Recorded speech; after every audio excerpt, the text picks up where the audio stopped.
Welcome to the Flying Octopus Podcast, offering a new perspective on Red Wings hockey, as well as all the important news from around the NHL. And now, here are your hosts, Tony Wolak, Devin Little, and Evan Sabrin. Hey, it's Carter Bear, and you're listening to the Flying Octopus Podcast. Welcome to episode 51 of the Flying Octopus Podcast, the Valtteri Filppula episode. I'm your host, Tony Wolak, joined by my co-host, Evan Sabrin and Devin Little. Guys, we have a great episode for you today.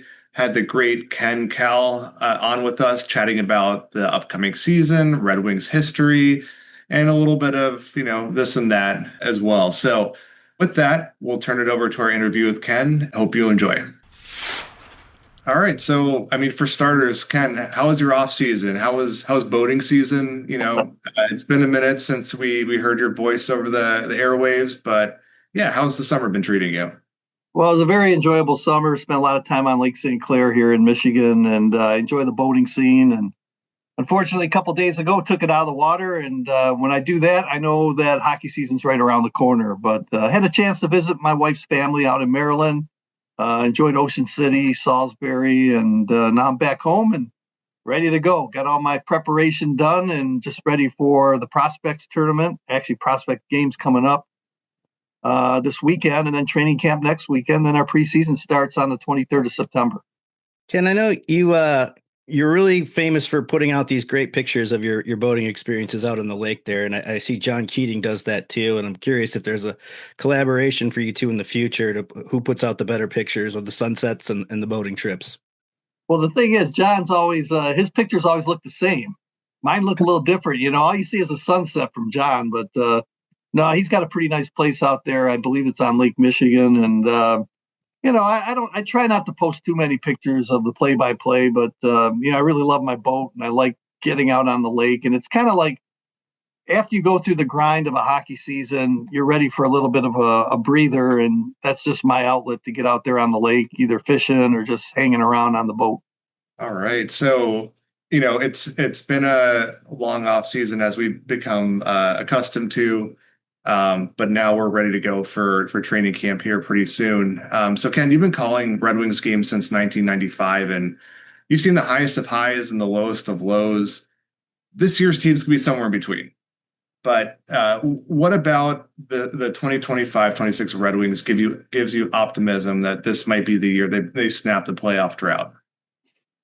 Well, I really don't see that much improvement because they didn't really make a big splash in free agency. And it's not that they didn't try. It's just that some of the other teams, I believe, that wanted to deal with the Red Wings wanted some of our younger players like Marco Kasper and Nate Danielson and Sebastian Cossa and all the guys that we're trying to build around. And the Red Wings are trying to build, in the up and coming years. And I don't think Steve doesn't really talk about it, but it just seems like those are the players that, from what I hear, are what other teams want. And, why give up youth and potential when you're going to get a guy back who's 30 years old and maybe help you for one or two seasons? So the big picture is always what Steve Yzerman's looking at, and that's making sure that he makes this team strong down the road and that they're strong for many, many years to come. Kind of like when the Red Wings were winning Stanley Cups back in the 90s and the early 2000s.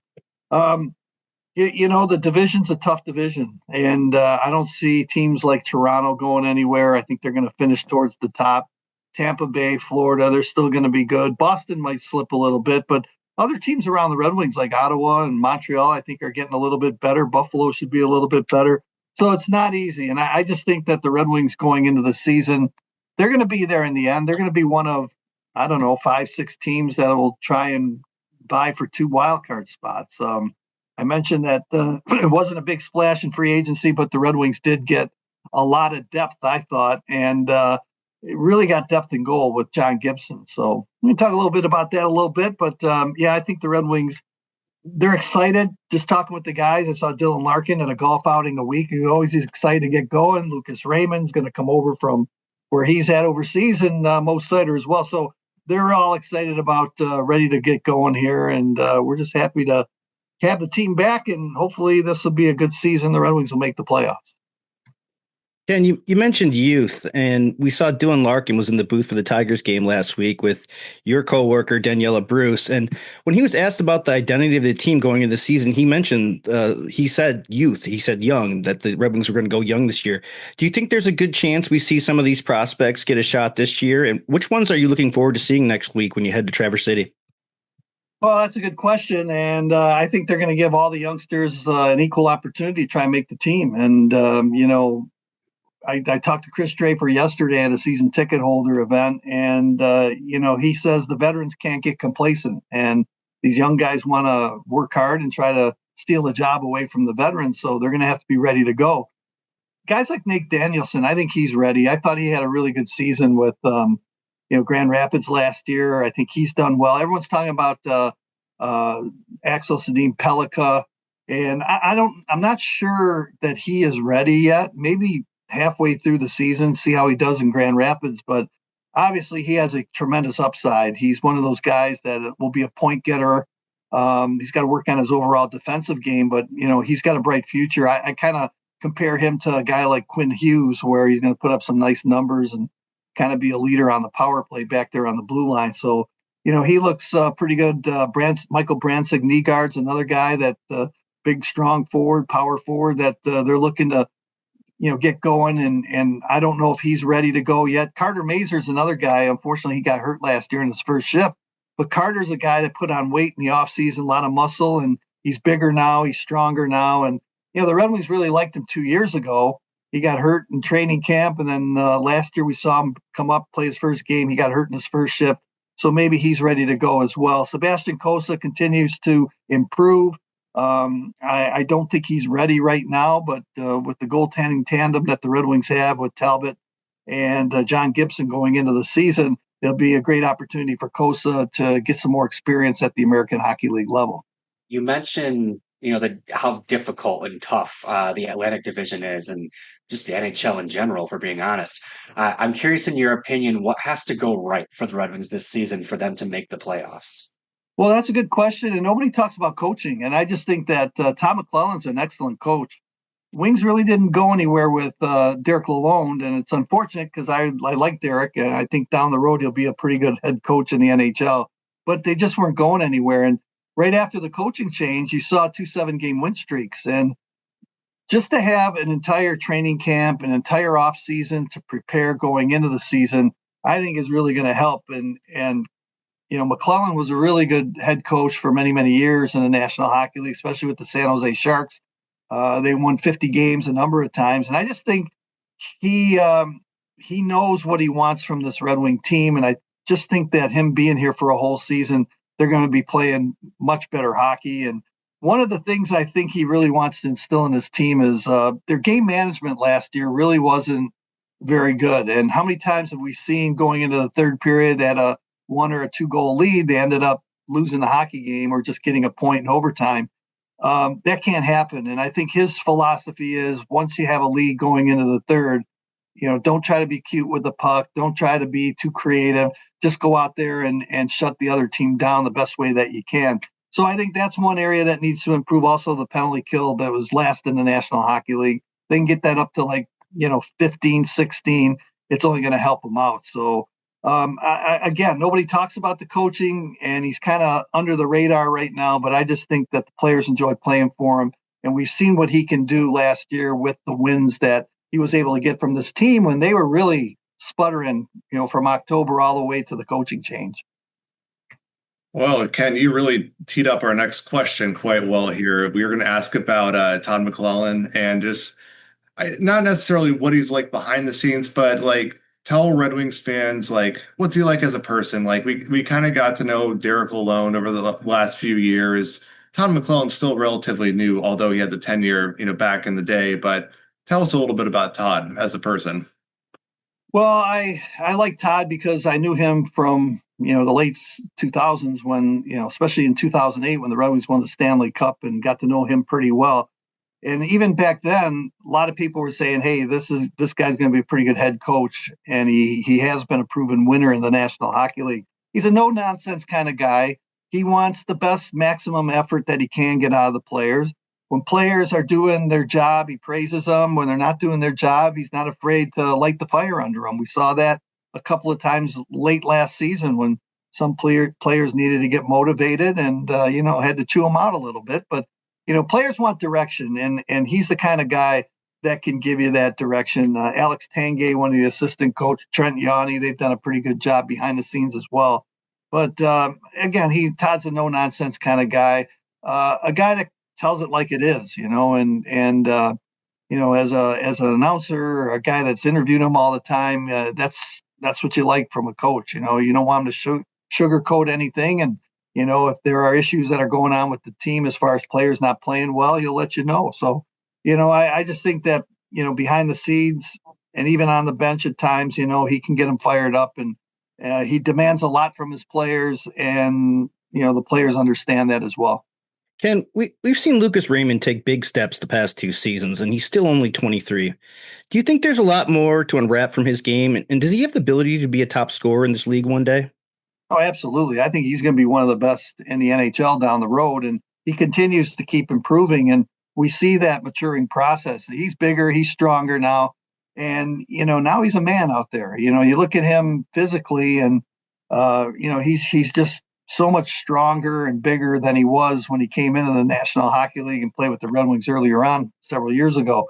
But no, he's the kind of guy that him to DeBrincat, you expect him to be one of the leaders or the leaders along with Dylan Larkin as far as providing offense for your team. And he's a good two-way player. He's learning the defensive side of the game.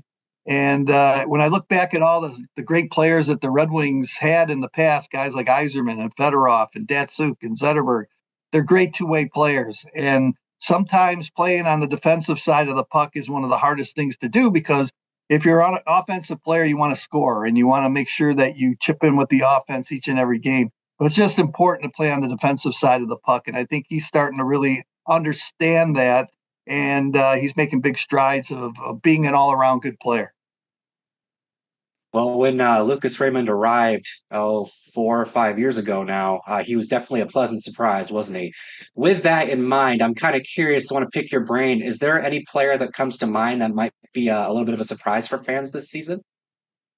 Yeah, another good question. The guy that I really like, and I liked him a couple years ago, was Nate Danielson. And I really thought he had a really good training camp 2 years ago, and I think he had 4 goals in the preseason. And I thought, maybe this guy's ready. Maybe he's ready to just step into the National Hockey League. But instead, he went back to his junior club, and then last year he was playing in Grand Rapids. And he had kind of an up and down season with the Griffins. But he's the kind of guy that what I've really noticed from him about in day one is whenever he loses the puck, he's like a hound dog. He wants to get it back. Some guys will lose the puck and then, the other guy takes it and goes his way with it. But he's one of those guys that just wants to have the puck on his stick all the time. And he's a guy that can finish as well. So, I expect good things from him. And I really think that they'll give him every shot to make this team. There's not a lot of spots that are open. And you got to keep in mind, too, that some of these young guys, they have to beat out a veteran player. And, what veteran players are they going to beat out? But it's always great to have depth. And he's one of those depth players. And he could be like a Marco Kasper, where he starts the season in Grand Rapids. Next thing you know, there's an injury. There's always going to be injuries. He steps into the lineup and plays well, then you can't send him back. So that's what they're looking for from him. And another guy, Marco Kasper, I just thought he was terrific last year. So we're going to shift gears a little bit, as Evan likes to say in most of our episodes, talking about Red Wings history as a whole. And obviously with the centennial season coming up, there's going to be a lot of history explored throughout the year. I know there's multiple alumni events going on. But Ken, you've been a Red Wings fan since you were a kid. And I'm curious, are there any players from years past, from the 80s, 70s, 60s, who this generation of Red Wings fans may not know a lot about, but they are, vital to the team's history? Well, growing up, I used to go to the old Olympia, and when I was in high school, I knew an usher, and he got me into the games. And I think in 4 years when I was in high school, I might have missed, I don't know, maybe 10, 11 hockey games over 4 years. And that's because I knew the usher, and he helped me out getting in. And the thing about it was they were terrible back then, the Red Wings. That was the middle of the dead Wings era. And in 1978, they started to come around. But over the years, there were some really great hockey players. I had a chance to see Gordie Howe play his last couple seasons in a Red Wing uniform, probably from 1967 through 71 or 70 when he retired. Alex Delvecchio saw him late in his career. Frank Mahovlich was a guy that they acquired in a trade. It was a terrific player. Marcel Dion, one of my favorite all-time Detroit Red Wings, hated to see him go, went out to the Los Angeles Kings and had a terrific career, scored 700 goals. But to me, he was born a Red Wing, and I still consider him a Red Wing, even though most of his good days were with Los Angeles. Norm Allman was another good player that, people in the younger generation don't really remember him, but he was a solid center iceman for many, many years, scored a lot of goals for Detroit, had 20-goal seasons almost regularly. And back then, if you scored 20 goals, that was a pretty good year for you. Never had a chance to see Ted Lindsay play. I wish I did, but he was a little bit before my time. Paul Woods, watched him play quite a bit. Now I work with him on a regular basis. Mickey Redmond, remember when he had the 50-goal seasons there. Then you move on, Johnny Ogrodnik, who was really good. And a lot of these players are going to come back. There's a Fan Fest coming up on November 9th, I believe, or 7th through 9th, or it's a Friday, Saturday, Sunday, early in November. And we're bringing in a lot of people, a lot of former players, and it'll be a nice reunion for the fans who will come to Motor City Casino Hotel and see all the former players that will be brought back. And it's just a great, you think about, we're lucky here in Detroit because Detroit is one of the original 6 teams, and they have so much history and tradition and so many Stanley Cups that they've won. And really in our era, it was nice to see 4 of them. And I remember when I was growing up as a kid, my dad was fortunate back in the 50s when they were good, and he was telling me how great the Red Wings were. And then me growing up, we went through the Dead Wings era, and then the next thing you know, I come in, I start broadcasting games, and they're winning Stanley Cups on a pretty regular basis. So that's where the Red Wings are hoping to get to. But there's so much, and it's not just the players, it's the fans that we've had terrific fans here. The history of the octopus, that was the Kuzmano brothers back in 1952 when they threw the first octopus on the ice. These are all a big part of the lore and history of the Detroit Red Wings. The stadiums, Olympia, Joe Louis, a lot of memories there. Now Little Caesars Arena. So it's everything that's encompassed in the organization, and we want everyone to remember all of it. You talk about the history, Ken, and you've been involved in some of the greatest moments in this organization's history. What's a particular moment that stands out for you the most when you look back at your career? Well, winning the first Stanley Cup against the Philadelphia Flyers, nobody expected the Red Wings to win that. And I remember, I tell people the story. I didn't travel with the team when we went to Philadelphia for games 1 and 2 because we had a smaller plane, and the broadcasters flew commercial. And I remember renting a car, and I turned on WIP radio in Philadelphia. That was their sports talk radio. They're already planning the parade, and the puck for game 1 hasn't been dropped yet. They're saying, oh yeah, we're going to go down Broad Street. We're going to end up where that Ben Franklin thing is. And, I'm going like, man, you guys haven't even won a game, and here they are talking about a parade already. So I kind of knew they were in trouble right then. Then when the Wings won the first 2 games, I turned the radio on going back to deliver the car, and they're all crying in their beer, going like, oh, how could this happen? We had such a great team, and Legion of Doom line's not doing anything. So anyway, that first Stanley Cup, when we haven't won a cup in, 42 years, whatever it was really tremendous just to be able to be and the other thing too for me is bringing back Bruce Martin, who was a terrific announcer and a guy that I admired, and to be able to work that last game 4 with him, and he was able to call McCarty's goal, which eventually became the cup-winning goal, was just a tremendous memory that I'll always remember and never forget. And of course, we all remember Fight Night at the Joe. That was an amazing experience, and today I think about it and I just can't believe what happened. And that seemed to turn things around for Detroit, but that's a memorable event that everybody remembers. Well, hopefully there will be many more memorable moments throughout this coming season. One of them that kind of already stands out that's going to happen this season is, of course, number 91 going to the rafters. Big announcement, right? We talked to Keith Gave a couple weeks ago about this. Ken, I'm curious, when you heard the news, when you heard it was going to happen, what are your thoughts? You obviously got to watch and call him when he was a Red Wing. Yeah. Terrific hockey player, and I was thrilled. And I over the years I had a good relationship with Sergei Fedorov, and I was sorry to see him leave the organization. And but when he was with the Red Wings, he was just a dynamic player. And I say this all the time when I was calling games at the Joe, he was one of the rare people that when he took the puck up the ice, people actually got out of their seats to see what he was going to do. And just an amazing talent out there. He could finish with the best of them. And people, he won a Hart Trophy when Yzerman went down one year. And not only that, but he was solid defensively. He was one of the best defensive players. He won he was one of the guys that Scotty Bowman actually put on the blue line, when he needed help back there, and he didn't miss a beat. And the thing about Sergei at the time is we really, other than Ron Duguay, and I don't know if you guys remember Ron Duguay, but he had a lot of flair and he was a flamboyant player. He had the long Goldilocks hair.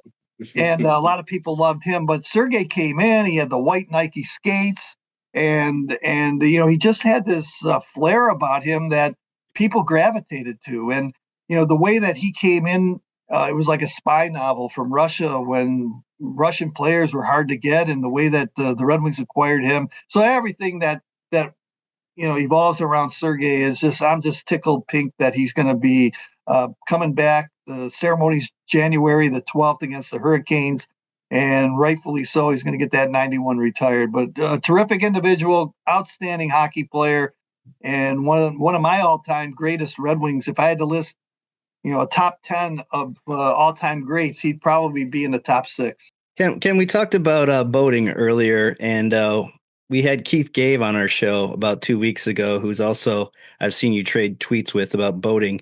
And when we asked him we were talking about Sergei Fedorov and jersey retirements, and Devin had asked him if who he thought would be next up in the rafters. And he gave us a name that most Red Wings fans probably wouldn't predict as far as a jersey going up in the rafters. And he said Chris Draper should probably deserve a spot up there in the rafters one day.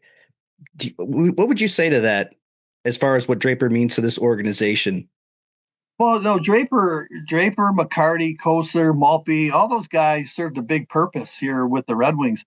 Don't get me wrong, I like Chris Draper, but to me, to have your number retired, you have to be the greatest of the great. And another thing is, I think you have to be inducted in the Hockey Hall of Fame. Like that's a prerequisite. Like Chris will never be into the Hockey Hall of Fame, but his value to the team when he played was terrific. What I think they should do, and what I really like, is like the Toronto Maple Leafs, they acknowledge past players and they don't retire their numbers, but they honor their numbers. And I think down the road, what the Red Wings should do is honor some of the guys that'll never make the Hall of Fame, that will probably never have their name or their uniform raised to the rafters at Little Caesars Arena, but they played a big part in winning. And so Draper falls in that category. So I think his number 33 should be recognized. Darren McCarty should be recognized.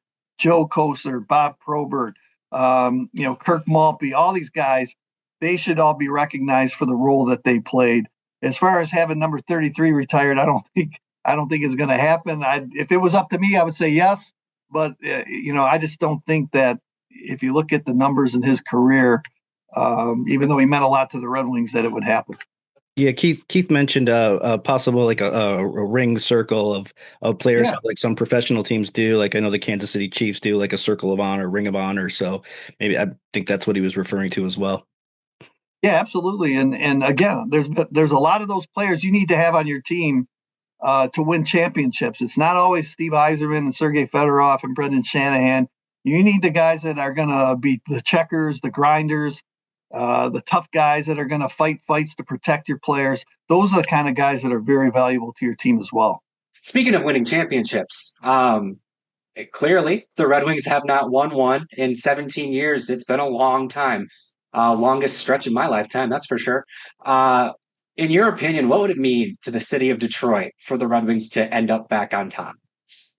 Well, it means everything, and that's the plan. That's the big picture. That I know fans are getting a little bit itchy right now because it's been a while since the Red Wings made the playoffs, and I would like to see them make the playoffs as well. But what you really want is you want to see a steady improvement from this team, and once they get to the playoffs, you don't want one and done where they're going to fall back a little bit. You want them to continue to push forward and be really solid for a long period of time. Like you look at the Red Wings, they made the playoffs 25 straight years, and they just kept bringing in young players and they became great players. And that's where we're at right now. We've got younger players who will be really good Red Wings, in my opinion, down the road. And once that happens, you have a young core, a nucleus of players that are going to make your team successful for a long period of time. So that's what I see happening. But again, you can't deviate from what your big picture looks like. So Steve's going to continue to try and improve this team the best he can by plugging in some players like a James Van Riemsdyk this year, or a Mason Appleton, who's a solid checker, or a John Gibson, who's a pretty solid goalkeeper, until we can get a Sebastian Kosa or a Troy Augustine, or until they're ready to play. So that's the big picture. And yeah, I think we all want to see the Red Wings get back to where they were before. It's a whole different era now. Back then, a lot of times, you could just buy your way and get top superior talent. Just look at the 2002 team. That was loaded with talent. It doesn't work that way, and most teams are even right now. But again, when you go through a rebuild, usually it takes 7 to 10 years, and we're already at that 10-year mark, so things have to start getting better pretty soon. It's too bad teams can't get inducted into the Hall of Fame, like as a collective. Like most of the 2022 team, I'm sorry, most of the 2002 team is already in the Hall of Fame. Yeah. But as a whole, truly outstanding. And same with the 51-52 Red Wings that went straight through the playoffs without losing a single game. That's where the Octopus came in. It would be kind of cool if they got to celebrate those teams like one night, or have a Red Wings Hall of Fame with a team being inducted. But on the note of the centennial season, can you tell us what's in the case? Well, let me tell you something. I was involved in that video, and I was the bartender, the gangster bartender there, right? So they brought the case in, and I was curious, just like you guys, what the heck's in that red case, right? And so when they were all done filming, I went around the bar and I went to look in there, and the guy that was protecting the case slammed the case down. And actually, I thought I broke my finger in there because I had my finger in that case because I was looking ready to lift it up, and he just came down and slammed it. So I wish I could tell you. I don't know, but maybe by the end of the season, we'll find out. Yeah, the Red Wings content team has been on fire this offseason with their content. We all saw that video, obviously, that you're talking about as you as the bartender. Can you tell us what goes into making a Paul Coffee or a Russian 5? A lot of booze. Yeah, that's what goes into it. But you know what? We had such a great time. I think it was the old Miami bars. They were kind enough to let us shoot the video in there of the schedule release, and it was just such a fun time. We brought in a lot of people, a lot of fans. It was like an open roll call, and if you wanted to be involved in that. And so if you look at the video, and there's a lot of people that are in there that are just Red Wing fans that showed up, wanted to be in the video, and they were all part of it. So it was a lot of fun. It was like hotter than heck that day that we shot that. So like everyone was sweating in there. But yeah, our creative team really came up with a pretty good idea. And I really thought that, the old time look of the video was what we really wanted to portray because of 100 years and all the history and tradition. So it was a lot of fun making it. It really was. And how did you get into character with that with that raspy voice and the? I don't know. They said these are your lines. Deliver them. They didn't tell me how to deliver them. They just said, just be yourself and create something. So, we did it I think we did it in 2 takes. That was it. And so it was kind of the hardest part was there's a scene in there where someone, you don't see his hand, but he drops the octopus. There's a little octopus in a beer. and you have to get it right. You had to grab the octopus, kind of shake it off, and then you say this stuff happens around here, from time to time, and we had to do that twice. But other than that, it was pretty seamless, and everything worked out pretty well. Prohibition era Ken Kal tending the bar at the speakeasy. Love it. All right, Ken. One last question before we let you go. Lions are 0-1. Are you concerned? Yeah, I'm always concerned. I mean, they didn't look good. That's the concerning part, I guess. One of the things that everyone's talking about, the offensive line, the two new guys, and the defense early in the game couldn't stop them, especially on third down. Gave up so many yards, but the thing that really bothered me the most was, I didn't see the emotion that I normally seen from a Dan Campbell coach team. They normally, if they start slow, they'll come out and really give it their best. I just didn't see that. And I don't know if it's because Green Bay was sharper or it was week one and the players didn't play in any of the preseason games. And even last year, when you look at the first 2 weeks last year, it took them overtime. They didn't look sharp in that game against the Rams. They won that game, I think, in overtime. And then the next week they lost to Tampa Bay, and it wasn't until week 3 they really got on the same page and started, winning and looking really solid. So I'm hoping that's the case. It's a big divisional game against the Bears. The one thing I do like is Dan Campbell coach teams. They always seem to rebound after a loss. They don't usually lose 2 in a row. So I'm hoping for good things from them. And let's face it, they have a tough schedule this year. Their road schedule is probably one of the toughest in the league. But I'm hoping that they'll turn things around. And it's early yet. 16 games to go, right? So there's a lot of football to be played. The long season. Yeah. Yep. Well, Ken, we can't thank you enough for joining us today.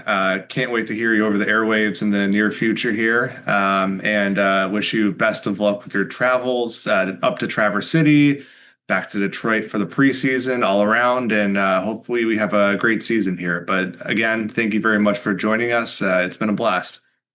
Tony, thank you, Evan and Devin. And it's always a pleasure. You do a great job with all that you do covering the Red Wings. And again, from the bottom of my heart, I'm looking forward. This is my 30th season of broadcasting Red Wing hockey. So it's kind of a special season for me as well. Paul Woods, I think he's in his 40th season, something like that. So we've worked together for a long time. And it'll be good to see Paul again. We're doing 4 exhibition games or preseason games all at home. So that'll get the right rust off the pipes. And then we're ready to go for the regular season when they play Montreal on October the 9th. So we're looking forward to it. It's going to be a fun season. There's a lot planned for the fans, and we certainly hope that the Red Wings will get off to a good start and they can make the playoffs this year. But thanks, guys, for having me. Yeah, that was great stuff, man. Just hearing Ken Kal's voice, it gives me the chills. It means hockey season is here. That he's been the voice for so long, since I was a little kid. So that was pretty amazing conversation. And thank you very much, Tony, for setting that up for us. All right, now, guys, before we wrap, we're going to hit news and notes real quick before Devin comes up with a random Red Wing of the week. But earlier this week, it was reported that Minnesota Wild superstar Kirill Kaprizov Camp turned down an extension offer believed to be 8 years, $128 million in a meeting on Tuesday in Minnesota that would have made him one of the highest paid players in NHL history, averaging $16 million.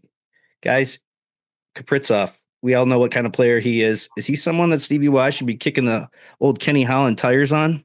Well, I mean, there's a report that came out that he was asked for a list of teams he'd accept a trade to, and then that was refuted. So there's smoke.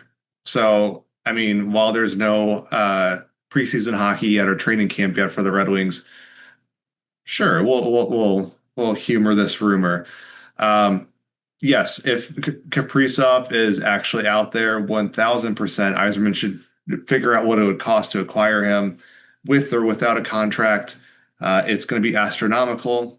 But at the very least, if he's turning down an 8-year, $128 million contract now, there's a possibility that he might be available in free agency. And as we've seen in the past, true superstars like this don't hit the market very often. But if you're turning down that kind of money, maybe it's not the money, maybe it's the place. So we'll see.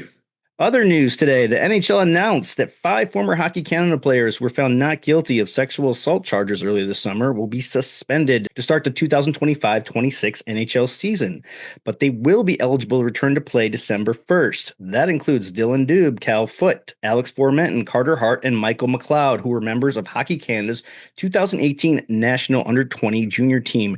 They were criminally charged in early 2024 for an alleged incident that took place after the 2018 Hockey Canada Foundation Gala in London, Ontario. All 5 are currently NHL free agents and can sign contracts beginning on October 15th. I'm just relaying that news. I'm not going to touch more or comment on that because I don't see Steve Yzerman or the Illich family getting involved with those kind of situations. And last but not least, NHL 26 comes out tomorrow. Devin, did you buy it? I've actually been playing it already. Okay, good, because I was in the pre-order too, and I just wanted to make sure. Yeah. It's just like 25, baby. It's the $70 roster update. But I will tell you that Sergei Fedorov, playing with him in Hut, oh man, it's fun. It's in the chemistry building on the lines. I built the Gordie Howe, Ted Lindsay, Sid Abel line. So it's not bad. It's okay. It could have been worse, but I think my favorite addition, if you even want to call that, is the snap of the puck when you're passing it. The way it hits the stick, like it just sounds like hockey. But the fact that that's my oh yeah, I think that says it all. I love that you're a super nerd like me and you did the pre-order. I couldn't wait, and I think I already used up my 10 hours, so I'll get back to it tomorrow. My wife's ecstatic about it, by the way. She loves it. And last but not least, random Red Wing of the week. Tony and I have both done ours. Devin, you are up this week, so let's see what you got, man. Can you stump us? All right. I'm hoping that my clues lead you to water, but maybe not the right pond. We'll see. We'll see how this goes. All right. Clue number 1. This defenseman played in 201 games with the Grand Rapids Griffins, totaling 75 points. He also totaled 269 games with the Red Wings, totaling 49 points over his tenure. The second clue is that he ended his career with the Minnesota Wild. And then, last but not least, he was a part of the Red Wings' last playoff team. I know it. Do you know it, Tony? I know it. You want to go first? Sure. Kyle Quincy. Ooh, yeah. You feel that? First round pick, Kyle Quincy, baby. Yes, absolutely. Good job, guys. Damn, you got me, dude. I was going Brian Lashoff. That's what I thought, but I forgot Kyle Quincy went to Minnesota. So the Minnesota, I was hoping would stump some people, but good on you, Tony. Good on you. Yeah, I'm glad you went first. Don't make me look like an ass. Kyle Quincy is great for puck doku because he obviously played for the Red Wings, Avalanche, Kings, Blue Jackets, Devils, and Wild. That's a good combo of teams for whichever day it is. You got to teach me how to play that. I still haven't played that. He went back to Detroit, and then after his time there ended the second time, he bounced around, didn't he? Holy cow. Mm-hmm. Let's also not forget that that trade that ended up Andrei Vasilevsky for the Tampa Bay Lightning. Yeah, well, that was the 2013 version of the Jake Wallman trade, so. There you go. All right. Well, that's all we have time for today. Once again, Ken Kal. That was amazing. And I hope you guys enjoy listening to that as much as we did. We'll be back next week. Training camp is here, guys. It is a week away as we record here on Thursday. Before we let you go, I'd like to remind you where you can find us. You can find us at our YouTube channel at The Flying Octopod. Follow us on Twitter at Flying Octopod. And you can also find us on iTunes and Spotify or wherever you get your podcasts. So once again, thanks all for listening. We'll be back next week and we'll talk soon. Thanks, Hockeytown. Thanks for listening to the Flying Octopus Podcast. Follow us on YouTube at the Flying Octopus channel and Twitter at Flying Octopod.